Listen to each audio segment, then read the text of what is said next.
extensive damage, purposeful targeting. They blasted this place on purpose. They want to destroy history so nobody can say that we are older than the Zionist Israeli entity and that history stands testament that they don't belong here. Once they destroy our history and our background and our roots, they can actually claim whatever they want.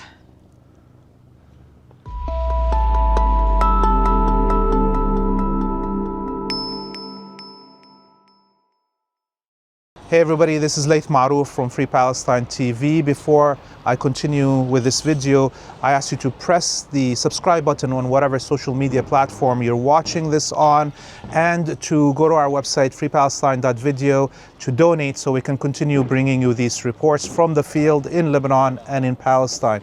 We are in the village of Bleaf. We were on our way to the coastal city of Shamaa to cover what has happened since then, but our path was stopped. There is an Israeli checkpoint still occupying the road to Shamaa from here. I have with me Leila Hatoum, journalist and war correspondent from MENA Uncensored. Leila, what have we seen here? Well, the moment we hit Bleaf, you can easily see that people have already started reconstructing their homes. Some of the homes have been already reconstructed, like the one that we see over there, the red one. And there are ones that are being reconstructed or under construction in the backside. You get to see lots of equipment around us. And we were told by the municipality that the people of the village donated these, and they are being reconstructed under the supervision of the government, which is basically the South Council. And what's the biggest problem they're having right now here in Bleaf? Well, the thing is, they lack funding because people have taken the task upon themselves to actually reconstruct their destroyed homes and town and basically the shops. So there's a problem with the water. They need a generator, but they're waiting for donations to happen because apparently they don't have people living abroad to send them money. So they have to wait for INGOs and United Nations, among other states, to actually help them out. Yes, so this is the generator. It's been hit by the Zionists during the war. We're standing under us is the actual well for the water, and they're now having to spend a lot of money to keep the pumps going to water their fields. Without water, these villagers cannot sustain living over here, and they already started planting. Yes, and there's been problems 2 seasons in a row right now for not only the tobacco growers, but all the farmers. The olive fields, orchards have been hit really hard. They lost a lot of money. There's the smallest estimate is $250 million in losses for the farmers in the south. We're going to continue our walk in Bleaf and head on our path. Hopefully we'll get there. There will be not in too many. So long that it's not through Rami and blood, because apparently the Israelis have taken over that land. Yes, yes, and that's on the map, of course, has one of the main hills that they're occupying. True.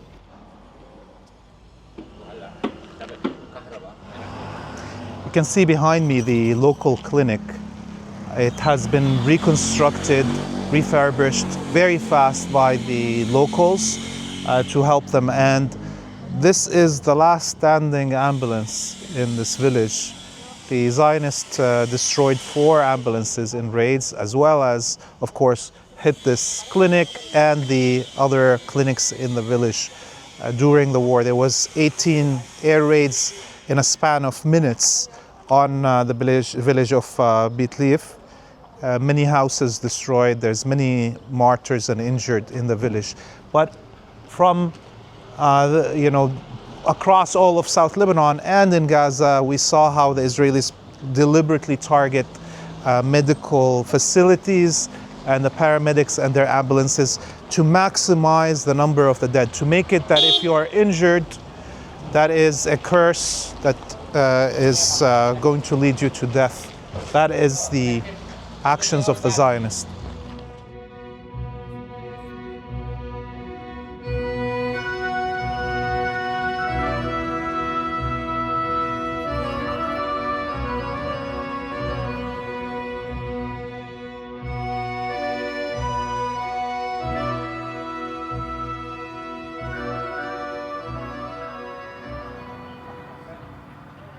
نشتريه على الكيلو $8 مثل ما بتاخذوا الشركة. نحن ما بننظر، بس الوضع اللي خلينا نوصل لهون. مضطرين تبيعوا بدخان يعني. مضطرين الدولة ما عم تسأل. ما عم تسأل. والمنطقة هون بيزرعوا كتير دخان كله. حتى وقت الحرب كانوا بعضهم عم يزرعوا ولا لا انضرب دخانهم بالشقة الأرض. يبس يا حرام، أكلوها منيح المزارعين. هلا عم بيرجعوا يزرعوا مرة ثانية ما هيك؟ بس عم يزرعوا يا حرام على الفاضي، ما اجاش الشتاء ما في راي بالأرض. عنا نحن كرم زيتون ولا نقبنا منه، ما بتاكلش، مضروب كله يعني، حوشنيه بكونين. هو ترمه بتشرين 10 تشرين بلا طعم، ما بدك. تركني على امه يعني. بيطلع عندي حول 25 تنك، هو خسرناه. حتى لما تهجرنا استأجرنا ومن جيبتنا المصاريف كلها، دفعنا إيجار، دفعنا بالشهر $350 وفيش باع. بعد ما جينا من الحرب ما في باع. طيب لوين نزلتوا انتم بوقت الحرب؟ تركتوا المنطقة كلها؟ رحنا على برج. نزلتوا على الإقليم؟ صار في مجزرة برجع. حدني مع جنبي حد المدرسة، يعني قعدت هونيك حد المدرسة. يلا خير إن شاء الله. يلا على سلامتكم. الله يسلمك. ترجع المنطقة يعني تتحرك. طلعين شو بدك تقولي؟ ولا شيء، شو بدك تحكي؟ تعال شوي احكي شو.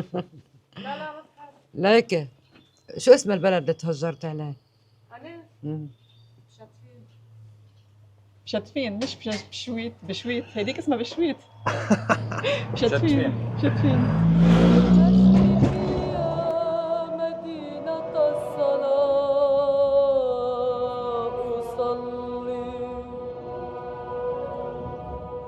لأجلك يا بهية المساكن، يا زهرة المدائن، يا قدس. Wow. Yeah. We just got into seems an accident here. The gasoline is leaking from under the car. على الأغلب Must have hit a bump on the... بس كيف بدك تدخل تحتها يا ابن حلال؟ الزرزبة تبعه شرك. بلا حطها على التويتر؟ لا بلا حركات. وعها عم غير دولاب سيارة.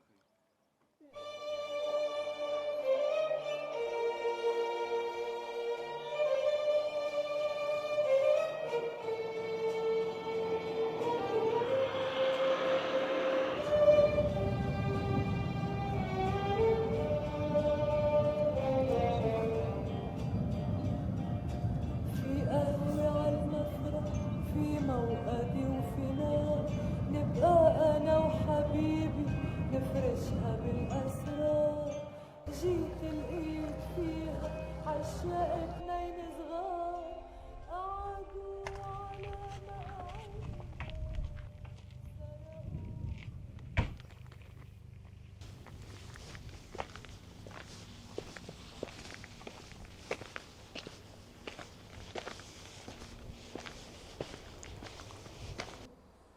This is a prayer to be read when visiting Simon Peter tomb in Shamaa, South Lebanon.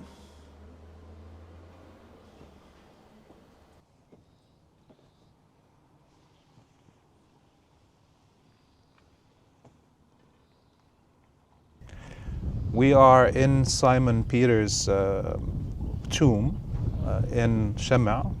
There was a confrontation here between the Zionist invaders and the resistance. Tell us about Simon Peter and what happened here in the tomb. This is a nearly 2,000 years old burial place for Peter, the rock, or Samson. And basically in old language, we used to call him Shamaa al-Safa. He is one of the prophets or the good guys, the disciples of and the followers of Jesus Christ.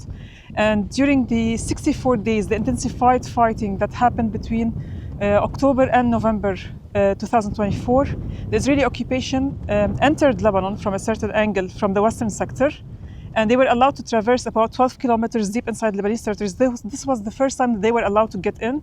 The resistance used to kick them out the moment they get a few hundred meters into the Lebanese territories. When they got in, they got stuck in Shamaa, in this town.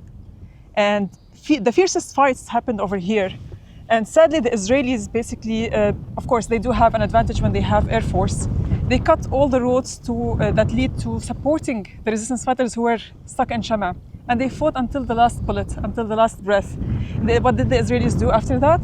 They actually got stuck over here. They knew that the resistance is not going to bomb a burial place for a great prophet and a great man like Peter, the Rock.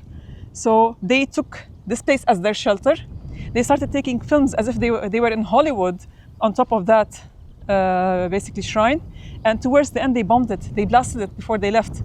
And it is said that they have stolen some of the archaeological findings that they found over here. They didn't have enough time because the resistance kept them engaged in fighting. But it used to have 4 beautiful golden domes. You get to see the 4th one destroyed over here. The other 3 ones, they have major holes in them. You get to see it from here. And I do believe that you as Free Palestine TV have taken footage from the inside showing the holes basically where the Israelis have bombed it throughout. These bombings and this fire did not happen at the hands of the resistance fighters. It happened at the hands of the Israelis. They didn't only do it for this one, they also did it for Prophet Benjamin, in the town of Habib. They blasted the whole place as well. That too. You filmed that in Free Palestine TV, and I call people to actually go and watch it on their YouTube channel. They have documented everything over there. Thank you, Laith, for that. Well, thank you for having us, in the south of Lebanon and giving us all this detailed. There used to be a shrine inside here, and it's gone. A lot of the archaeologists tell us that they probably dug out the grave and stole the remains, but we're not sure, obviously, because all of this rubble is on top. Possibly. They say basically it was in a well-like place from the backside, and some people believe that he was buried on this side. But what the Israelis did for sure is that they destroyed most of this shrine, and this is a testament to history. This predated everybody in this region. This is over 2,000 years old.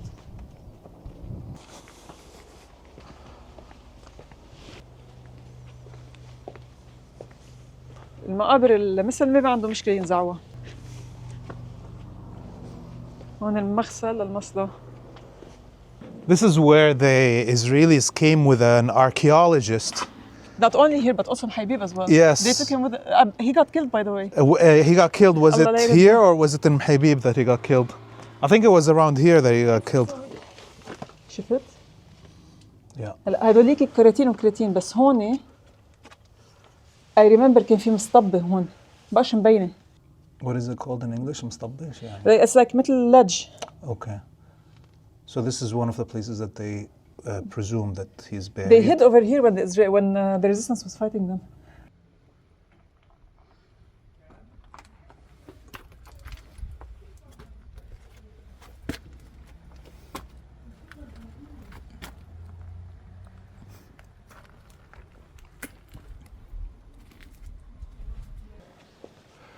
يا حرام الشجرة شو صاير فيها.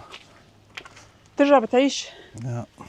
طالما جذورها ما بهن شيء ترجع بتعيش. هي المشكلة إذا من الكعب مقصوصة أو مضروبة. هيدا الماكسيموم هون. هوا فيك تفوت. لأنه حجارة، بدك نمرق على الحجار؟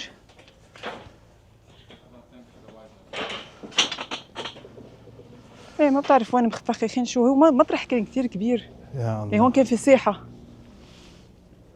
واو. وبعد للجهة الثانية كمان. Extensive damage. هون. Purposeful targeting. They blasted this place on purpose. They want to destroy history so nobody can say that we are older than the Zionist Israeli entity and that history stands testament that they don't belong here.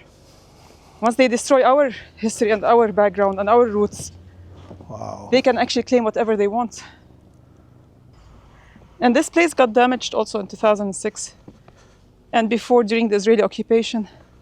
They don't respect anything.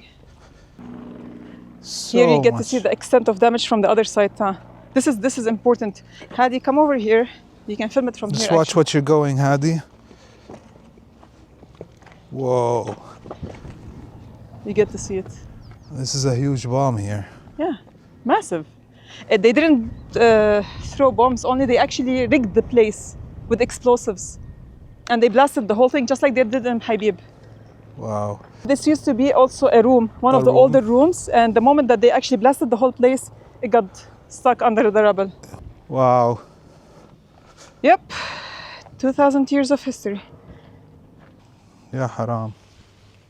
I don't think there's a need for us to go over there. It got reconstructed during the past 40 years during the Israeli bombardment of the area. 2006, 1996, 1993, 1980s, you name it.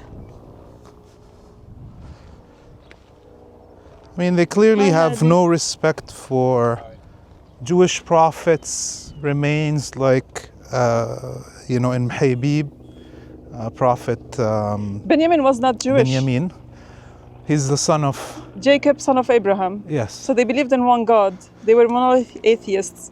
But the actual Jews were the ones who followed Prophet Moses. He's the one who yes. came up with Judaism. I know. But for Two that, different- they two claim. different generations. I know. We know the truth that Judaism starts with Moses. They like to, as Zionists, claim that everybody before Moses was also Jewish. Yeah, let's give people a lesson in history, right? So why were they called Hebrews? The ones who came out of Egypt towards the Holy Land. They were called Evrun or Abirun in Arabic, which means the crossers, the ones who crossed from one area to another. And they are the ones who crossed the Red Sea, supposedly, with Prophet Moses towards the Holy Land. They got stuck in the desert for 40 years because they refused to follow teachings of God. They worshipped a golden calf the moment Prophet Meaning Moses... Baal, the Yeah. god of the Canaanites. Yes. Well, the thing is, some people say like because of the ancient Egyptians also they worshipped the calf. Yes. And so it has nothing to do with Baal of the Canaanites. So in the desert, they worshipped that golden calf that they created out of their golden ornaments. And when Moses came back from the mountain with his 10 commandments, he got angry with them, God punished them, and they got lost for 40 years in the desert. All of them, all of the Hebrews became extinct. They died. Their descendants reached the peripheries of the Holy Land with Prophet Moses. What happened after that? Moses was not allowed to go into the Holy Land, and they had to wait. The ones who were living in the Holy Land were the descendants of Prophet Abraham, who lived in Hebron, Al-Khalil, that's his nickname, the companion of God. Yes. And the ones who lived over there, they didn't have Judaism because Judaism went to Moses, not to Abraham. He's the one who brought the commandments, right? So they were monotheists, not Jews. So by the time that the Hebrews, the descendants of the Hebrews, came into the Holy Land through Yusha ben Nun, Hosa, who is basically one of the prophets from Lebanon, from North Lebanon, from Tripoli, he came over to South Lebanon. He allowed the descendants of the Hebrews to come into the Holy Land. That's when you started having Judaism. Benjamin, the son of Jacob, was the son of Abraham. They were all monotheists, but they were not Jews. And that's the difference between Jews, Hebrews, and monotheists. The current Ashkenazis are neither Hebrews, nor Jews, nor atheists. They adopted into Judaism later on, and they are not even Semite. They are not descendants of Sam. They are descendants of Ashkenaz, and that's according to their own rabbis, not us. So they are not even Semitic. Yep. And that's where the the Nazi propaganda came out. They started using the word anti-Semitism to give a push to the Zionists, whom they signed an agreement with back in 1933, and that's the Havara Agreement. And they also wanted to denote indigeneity to these Zionist European settlers. Of course. Yeah, they left nothing. Nothing. In any case, they don't respect prophets that are in the Old Testament, and definitely they do not respect prophets like Simon Peter here that are... Who is Christian, by the way. Exactly. And so, it's very easy to ascertain that they don't care about Muslim holy sites, as we see their disrespect of al-Aqsa, Jerusalem, and all the Muslim sites in Lebanon and Palestine that they destroyed. It's very important for your viewers to actually understand that Simon is Peter, Peter the rock. This is something that the Israelis try to hide, the reality that most of these holy people passed through this area, loved it, stayed here because the people were peaceful. They weren't people of death. The death cult came with the European settlers to this region. Look, there's 6,000 years now that the Europeans in general have been attempting to loot and colonize the theological heritage and cultural heritage of the Arabic people and their ancestors. True. And we can start, of course, with the Canaanite pantheon being turned into the Greek pantheon and then turned into the Roman pantheon, and similarly the alphabet, the Canaanite alphabet being turned into the Greek alphabet and then the Latin alphabet. And then we had the looting of Judaism, Christianity by the Europeans. And in all times it seemed that the Europeans, their main problem with this is their inability to like their own heritage. It's like if there was one thing that was correct about the Nazis, is that they decided to go back to the religiosity of the Vikings. Yes. Right? That's their own religions, not Christianity or Judaism or Islam, which are all ours. And here, just our existence as Arabs here, no matter what our religiosity is a threat to their ability to claim that they speak on behalf of Moses and Jesus and their followers. They even changed the colors of Jesus. He's a Semitic who belongs to the Middle East region and the Levant in particular. And they turned him into a blue-eyed, blonde guy who's whiter than chalk, just so they can claim that Christianity started from the West, not from the East. It's so sad. It's so sad. Ya Allah. Look, more shrapnels and bullet cases that we're finding here. I just want to remind everyone that, again, the Israelis did all of this, not the Lebanese resistance. The Lebanese resistance refused to hit holy shrines, and that's why the Israelis took part in destroying this place, knowing that they will not be fought in this place. They hid in this place so that the resistance wouldn't beat them up or basically bombard them. Wow.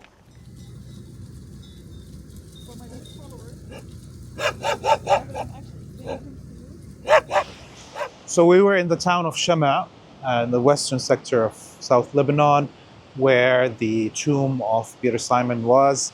And we came down the hills to Sur. This is the famous tourist beach in Sur.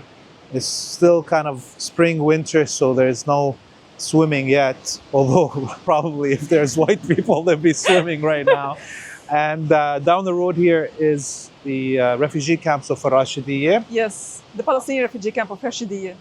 And all the way down there, what's that white arc? So where you see the white arc is, that's part of the mountain where there's a new road to Nakura that UNIFIL built. But underneath, there's a Phoenician wall that breaks the waves, and the Phoenicians used to swim behind it. And the last hazy point that you get to see is Nakura city. It's not Ras al-Nakura. Ras al-Nakura is behind it as well. And right after that, of course, is Palestine, occupied Palestine. Actually, it's occupied Lebanese territories until B1 point, and then there's occupied Palestine. So it's not debatable. Like the Israelis even say that this is Lebanese territory. So there's a few stories that have happened over the last few days in Lebanon that it would be good to explain to our viewers. Number one is this squabble between the Minister of Foreign Affairs of Lebanon, who belongs to the Lebanese Forces Party, Yes. and the ambassador of Iran. Can you explain what happened there? Sure. First of all, we have to tell your audience who the Lebanese forces are. I'm sure by now they understand because you've explained all the historic details. but they were the militia during wartime, during civil war in Lebanon, who collaborated with the Israelis, and they were trained by the Israeli Zionist forces. Those people have a soft spot for the Israelis, so if you actually tackle an Israeli issue, they get angry for nothing. Seriously. And those are supposed to be Lebanese citizens. The one who represents them is the current Foreign Affairs Minister of Lebanon. We had the Iranian ambassador, and I'm not defending him, writing a medium-length post about the importance of holding the arms of the resistance when there's during times of occupation. So when you have an occupation, you shouldn't be disarming the resistance. He was speaking in general. He didn't mention Lebanon. He didn't mention which resistance. So there should be no problem, right? Strategic speaking. The minister got angry about it, and he summoned the Iranian ambassador to give him some hard talk. They haven't met yet, but I do believe that the Iranian ambassador will go because they are very diplomatic, the Iranians, and he has done nothing wrong about it. But at the same time, that minister was summoned to the US Embassy in Aukar by Morgan Ortagus, the representative of the American president, and the American ambassador over there. They always interfere in Lebanon's internal affairs. The French, the Americans, the Saudis, you name it. Those ambassadors always give statements that interfere in Lebanon's internal affairs, but the minister is hear no evil, see no evil, speak no evil. When it comes to the Iranians, he directly flips and he summons the Iranian ambassador. Even though they didn't mention it and it was just like hinting in general about resistance, this is how the Lebanese forces They're very sensitive. Deal with that. There's another story, which is the issue of the UNIFIL, United Nations force, going deep into the South Lebanon central section, specifically the Wadi Hojair, and starting to search for hideouts of supposedly weapons of Hezbollah. Can you explain that story to Sure. those? So today, I mean, they've been doing it for a while. Wadi al-Hojair is in Lebanon's eastern district, South Lebanon's eastern district, and it's south of the Litani River. United Nations Interim Forces in South Lebanon, UNIFIL, the area of operation where it actually works is South Litani River. They are entitled to go and search for what you call possible disturbances for the peace and security in the area. But at the same time, they're not allowed to touch anything without having the Lebanese army present. Their mandate does not allow them to do anything without the approval of the Lebanese government. However, following the signature of the ceasefire arrangement between Lebanon and the Israeli entity that came into effect on November 27th, 2024, what happened is that there was what you call MTCL for Lebanon, the Military Technical Committee for Lebanon, and it's headed by the Americans, the French, and basically the Lebanese side, among other political parties and international parties over there. And they help the Lebanese army look for Hezbollah's arms. And if they find them, the Lebanese army is forced to destroy them. Now, if these countries actually want Lebanon to be strong and fight to defend its own borders and its own sovereignty, they should be telling it, keep the weapons, use them on your own. But these weapons are strategic weapons. They don't want any strategic weapons to be in the hands of the Lebanese to fight off the Israelis at any point. Even if it's the army. Even if it's the Lebanese army, exactly. So what do? They force the Lebanese army to go and destroy the weapons that they have found out. Today, the French are doing this kind of what you call search, but the Lebanese army has to be the one that goes in and destroys them. And of course, a huge part of these weapons that they're finding are these al-Mahs, ATGMs, and these missiles that are mostly defensive, equipment. They are that the short-range Lebanese missiles, kind of. It's not like basically we're talking Imad 1 or whatever you want to call it. It's the actual short-range missiles, not the long-range missiles, and small, older part of the what you call missile launchers. So at the end of the day, it is very clear that the international community stands with the Israeli entity against Lebanon. And Israel continues to occupy Lebanon, especially in new points. They call them the 5 points, but they have actually expanded to 9 points, including in Mount Hermon from the Lebanese side. Because I always hear people saying Mount Hermon in Syria. No, Mount Hermon, there's the Lebanese side, there's the Syrian side, and there's the Palestinian side to it. And the Israelis have occupied all those parts. So at the end of the day, the Israelis are expanding and taking over more Lebanese and Syrian territories, and the international community doesn't want Lebanese to defend themselves. In fact, when we were trying to get to Shamaa, we had to change our whole path because the Israelis were occupying part of the road. Well, we were in Beit Leaf, right? Yes. And that's in the western sector. And we were supposed to go from Beit Leaf to Shechin and then to Shamaa. But the whole area between Ramie and Blat is all closed by the Israelis. They have taken over. That's one of the main points that they have occupied in South Lebanon. So we were not allowed to go through Lebanese territories to a Lebanese town because the Israelis are in it. And they actually pose danger to us as civilians and as reporters. Okay, so by the way, we're by the beach now, right? And this is the Mediterranean Sea. We're deep into South Lebanon, but on the other side of Lebanon, from the northern side, there has been reports and footage and videos, evidence of dozens of floating bodies from Syria towards Lebanon, all decapitated. Some of them are missing arms and heads both at the same time.